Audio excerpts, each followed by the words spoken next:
How much will the Sixers' death benefit Joel Embiid? Can James Harden return to glory? Is Tyrese Maxey ready to take that next step? Our top 3 reasons why the Sixers are legit contenders starts now.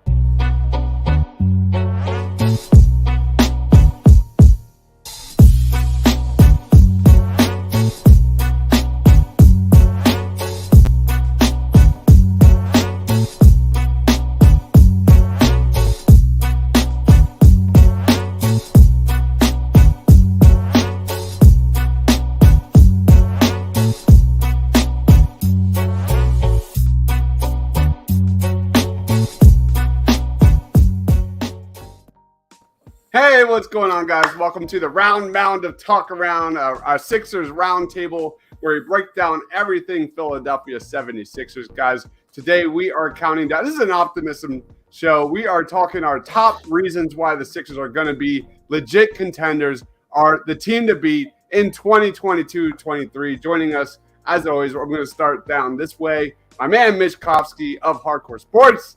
What's up, Mitch?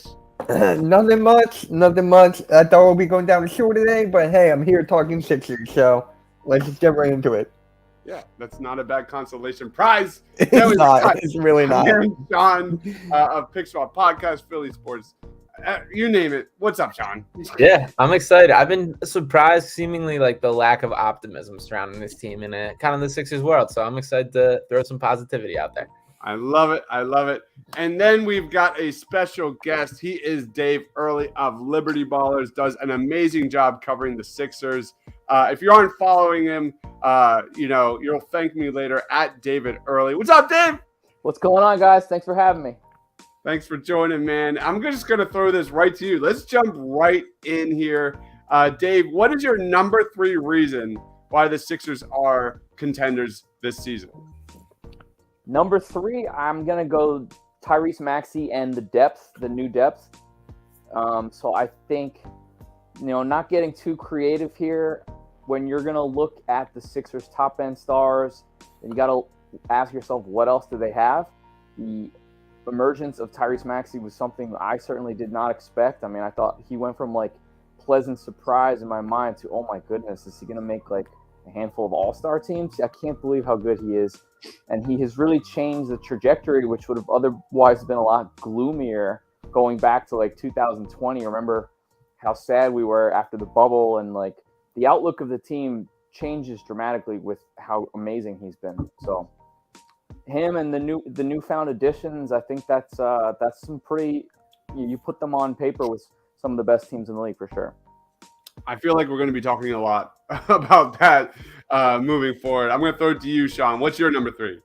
My number 3 is the James Harden prove it year. I know the contract that he's getting all his flowers for taking the pay cut, which he absolutely should. But I think there's an aspect of this is James Harden is going to come in ready to prove it this year. That the 1-year deal, he has the player option as a little insurance policy. But I think he still wants to prove that he's still a max caliber guy. I don't think he likes the way that kind of the public perception has been about just how much he's fallen off. We see how clearly how serious he's taking this offseason. And I think he's going to come in ready to prove that he still has it in him this year. Love it. What about you, Mitch? What's your number 3? Mine is actually the same thing as Dave's. I really like this bench a lot because when was the last time we had this good of a bench on the Sixers? When was the last time? I can't think. I mean, finally we got players. We got players that we can actually rely on when push comes to shove, like PJ Tucker, D'Anthony Melton, so on and so forth. So I really like this depth. I really do. Love it. We've got Philly Sports Talk Podcast in the house. What's good, guys? Thanks for joining. What's good, bro? We've got one of Mitch's buddies. He hasn't been in the streams a whole lot, starting a new job at McDonald's. So I'll be. Oh, shoot. All right. All right. Congrats on Give me a burger. Then we're all good. All right.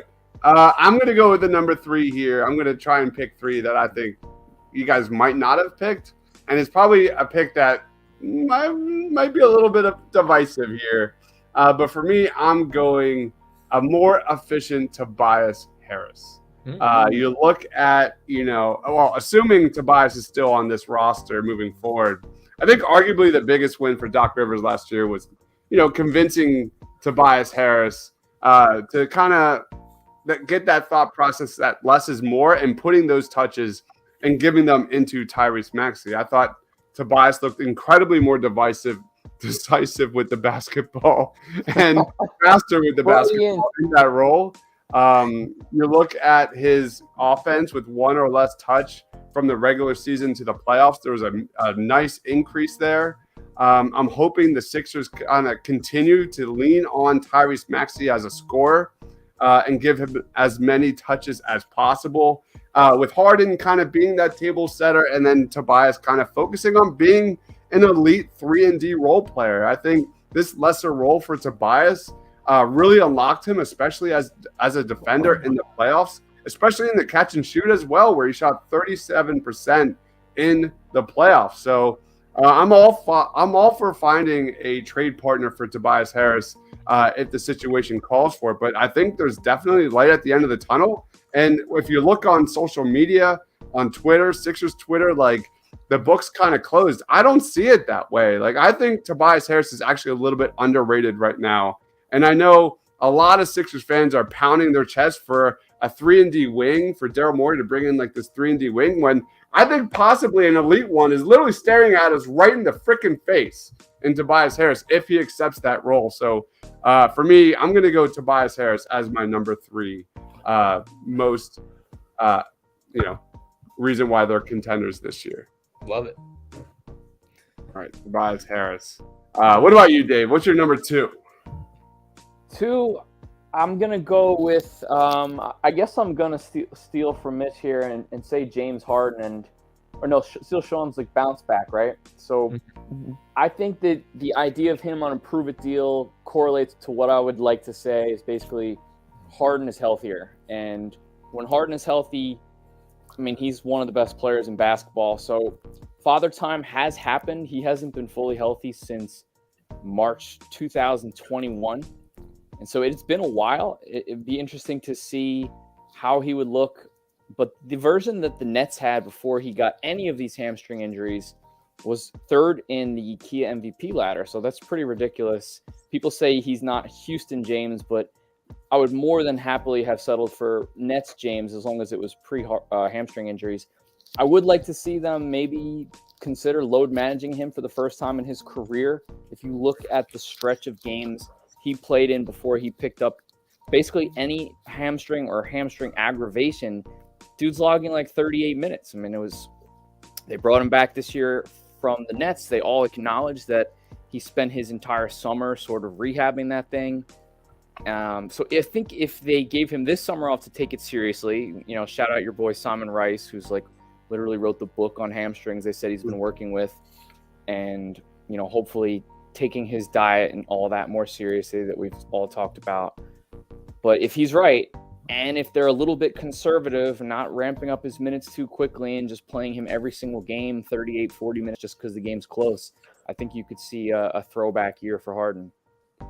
Love it so much. What about you? Wait, let's get some comments real quick.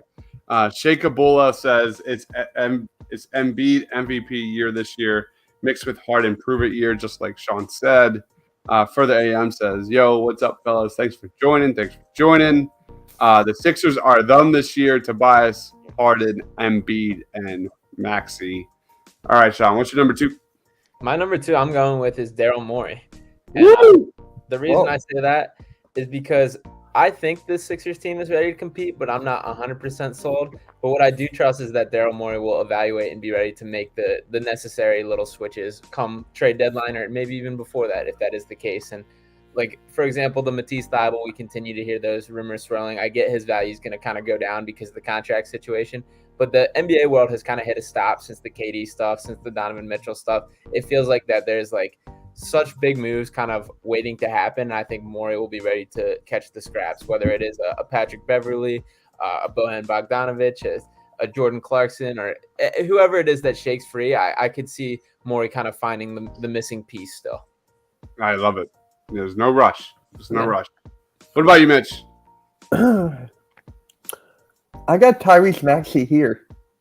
Okay. Tyrese Maxey's ceiling is where is it? I can't find it. I mean, this guy's dude, he can finish top 3 in shooting. If he keeps that up, could he really be top 1? I mean, the work he puts in, and he was being mentored by LeBron, working out with LeBron and stuff. He really means it. And they try to kick him out of the court. Doc Rivers made him kick down, like, you know what, just go home. I don't want you to work anymore. But yeah, it's the Tyrese Maxey show this year. I put up a poll on the YouTube channel. It was like 600 plus votes, and it was an over-under on Tyrese Maxey points per game, and I put it at 21.5. And a majority said over, and that's interesting. Anybody have any thoughts on that? Like, I don't think it's a hot take to say that Tyrese Maxey will outscore James Harden this year, and in fact, I might think that's kind of likely. I think that's pretty likely. I think James Harden's like sweet spot. It's funny too, right? Because I feel like we keep pushing the chains when it comes to Tyrese Maxey and his upside. Because if you would ask me like a year ago at this time, I would have been like, like Tyrese Maxey peaking at like 18, 19, 20 points a game in his prime. Yeah, I think I can squash that. And who knows? So I love that choice, Mitch. Absolutely love it. I didn't put Tyrese Maxey on my list because I think having Tobias Harris as an elite 3-and-D guy kind of puts the ball in Tyrese Maxey's hands. So that's kind of a trickle-down effect. For me, I'm going to go with what Dave said and Mitch said for the number 3. My number 2 is the Sixers' depth. It is definitely the best we have seen for Joel Embiid in his career with the Sixers. The Sixers bench was dead last in points per game in last year's playoffs. They had a negative 0.2 plus minus in the playoffs, while the Sixers net rating for the Sixers starting lineup was better than the Boston Celtics and just a few points less than the starting lineups of the Miami Heat and the Golden State Warriors. We all know the Sixers basically had zero answer for when Danny Green went down with an injury.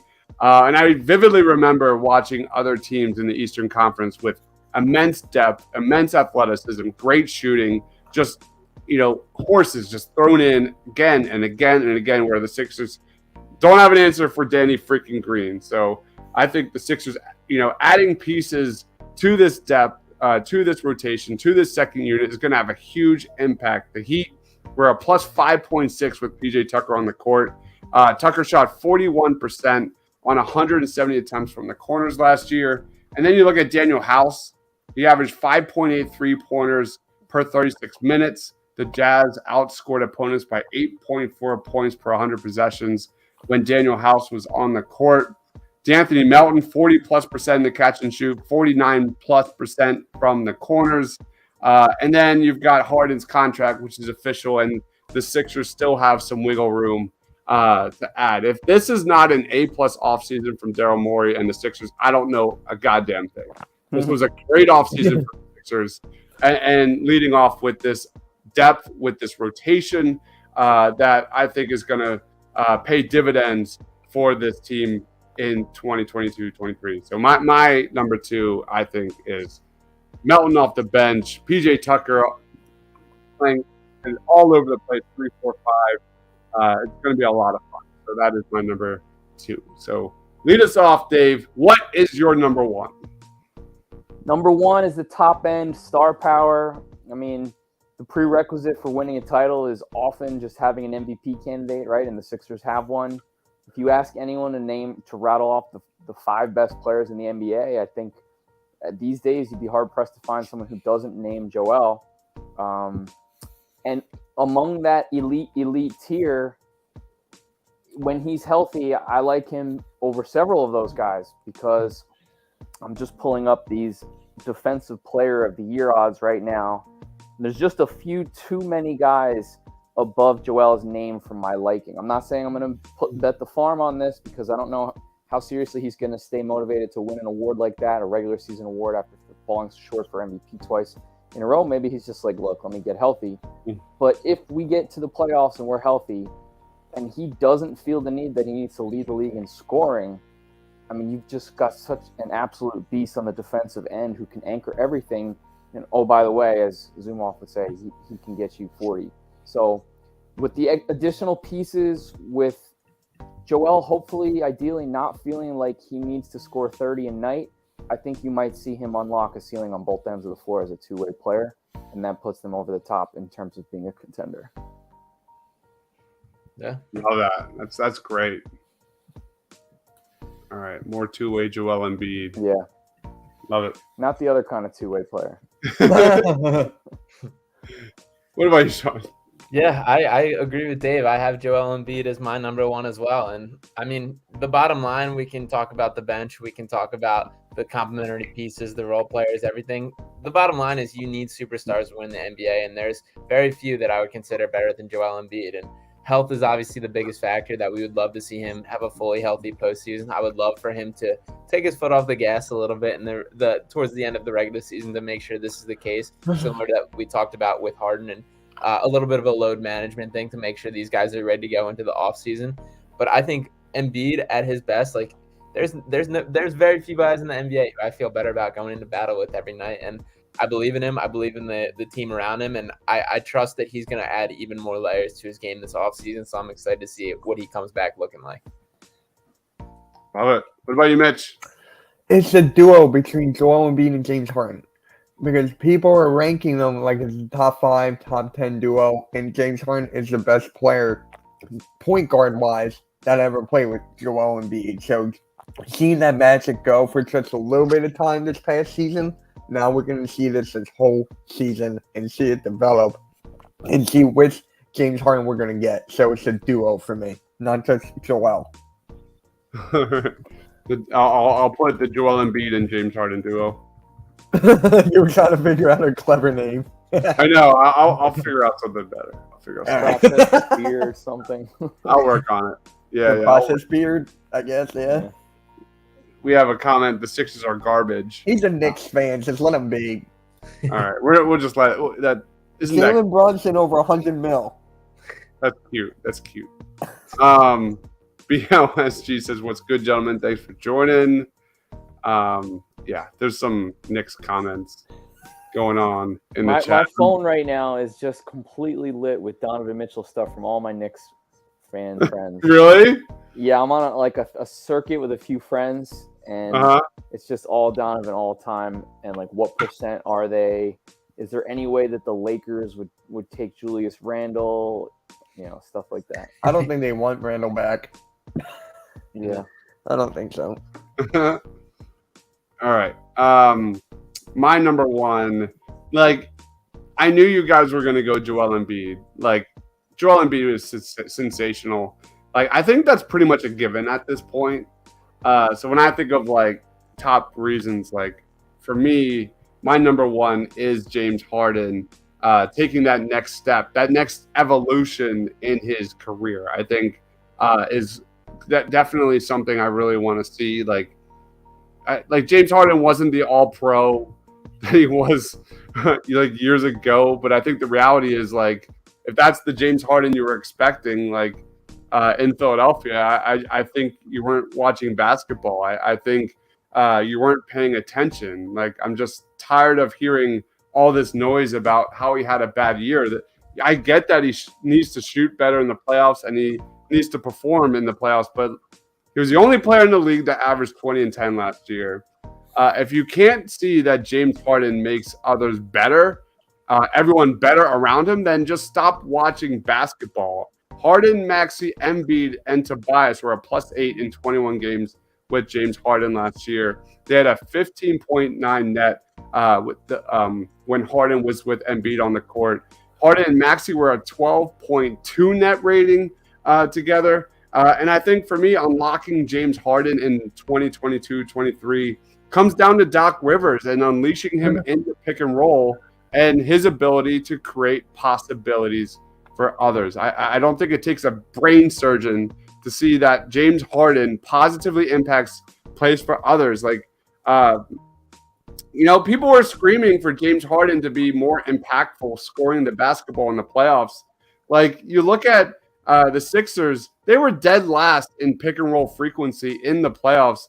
Harden's possessions went significantly down pick and roll wise from the regular season to the playoffs. That's not on Harden. That's on Doc Rivers. So I need to see a full off season, a healthy James Harden, a Doc Rivers that gets his head out of his ass and realizes that putting him with Joel Embiid and getting Joel Embiid the ball moving towards the basket is beneficial for this roster. So I don't expect a huge increase from Harden this year, but I think if James Harden kind of evolves into that Chris Paul type of player, that like 18 points a game on super efficient shooting and assists, and keeps guys moving within this offense, I think that is going to be a separator for the Sixers becoming a contender this season. So James Harden is my number one for tonight. Yeah, and to jump on what you said there, I think like the leap forward we're hoping from James Harden isn't massive to make. Like we're not asking for the Houston James Harden back. We know that like at this point in his career, he is the guy that runs the offense best. He's pretty much a pure point guard who can still score when he needs to. We're just asking for like the small adjustments to his game in terms of like being a more willing catch and shooter, developing some sort of mid-range game, not doing it, getting a little bit of lift when driving to the basket, I think.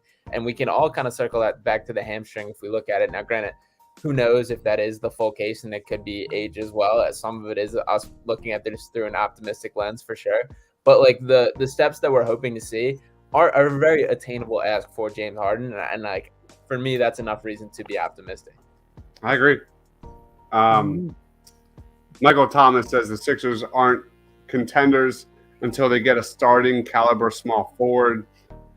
The Sixers' last 5 years always have one critical piece missing. This year, it's the three. Where you at? Anyone? I disagree with that.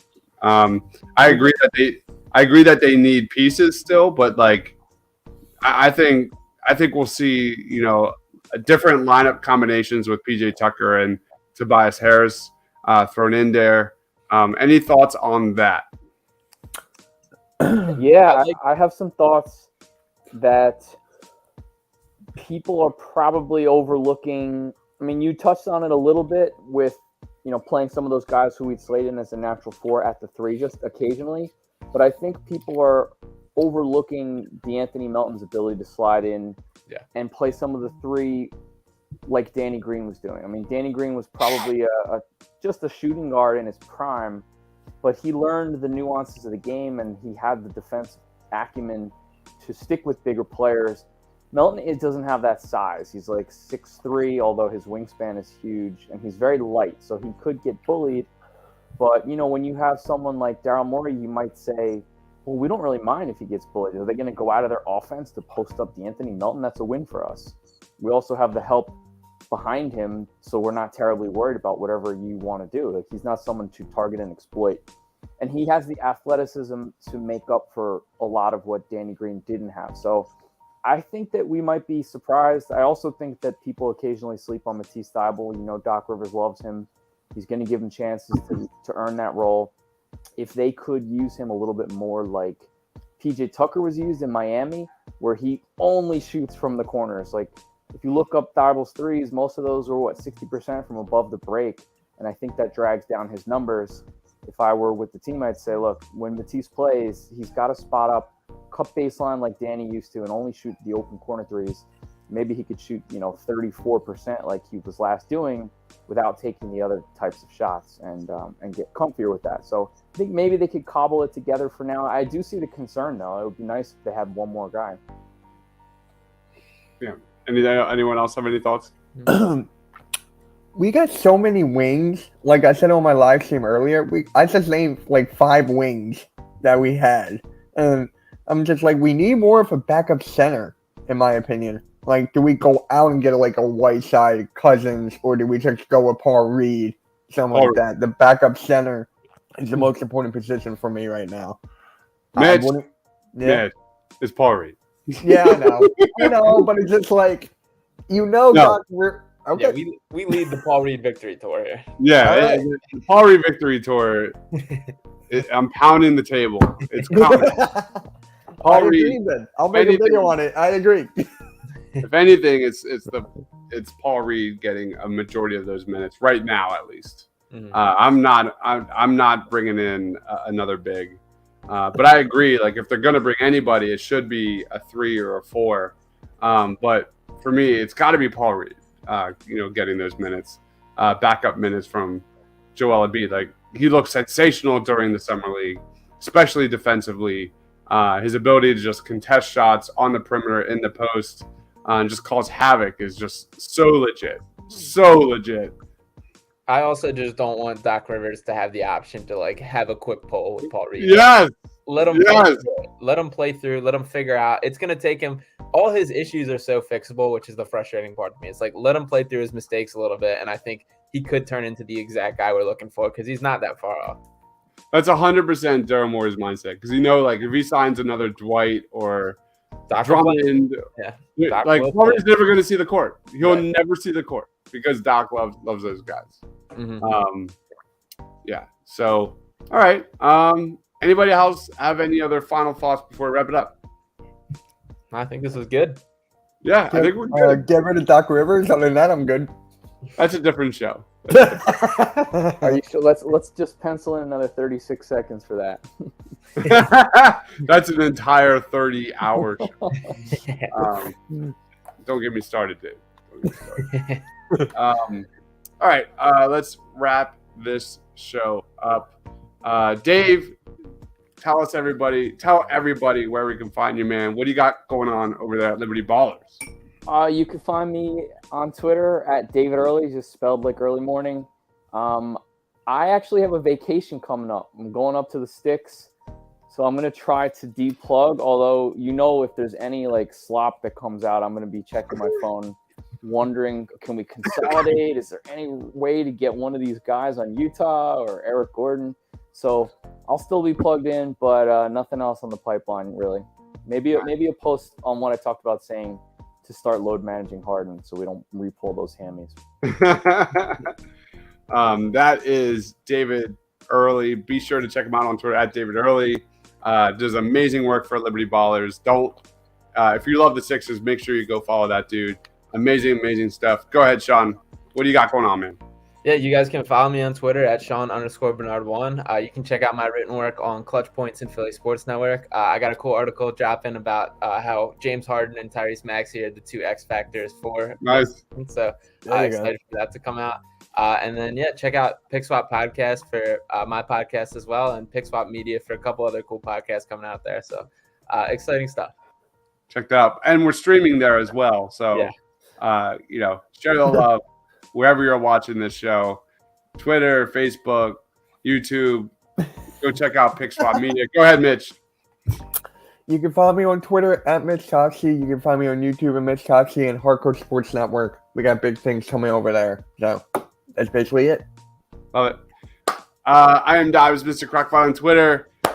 You can find me tomorrow getting hyped for San Diego Comic-Con. Let's go starting all day tomorrow. So tons and tons of streams going down tomorrow on everything Marvel and the MCU. We're going to learn a lot about the next projects and movies and shows and the mutants and you name it. It's going to be absolutely awesome. So that's starting tomorrow morning. So I'm going to be pretty much drunk and dead by like 2-3 o'clock tomorrow. It's going to be a long day. So thank you everyone for watching. Please like this video if you love the Sixers. This is our Sixers roundtable, the round mound of Talkaround. Thank you, Dave, again for jumping on, man. Thanks for having me. This is fun. Man. Yeah, anytime, man. You're more than welcome. Yeah, happy to come back. Hells yeah. So follow my man Mitch on Twitter at Mitch Kofsky. He is Sean at Sean_Bernard1, and that is David Early on Twitter. For Mitch, for Sean, for Dave, for myself, stay awesome, everyone.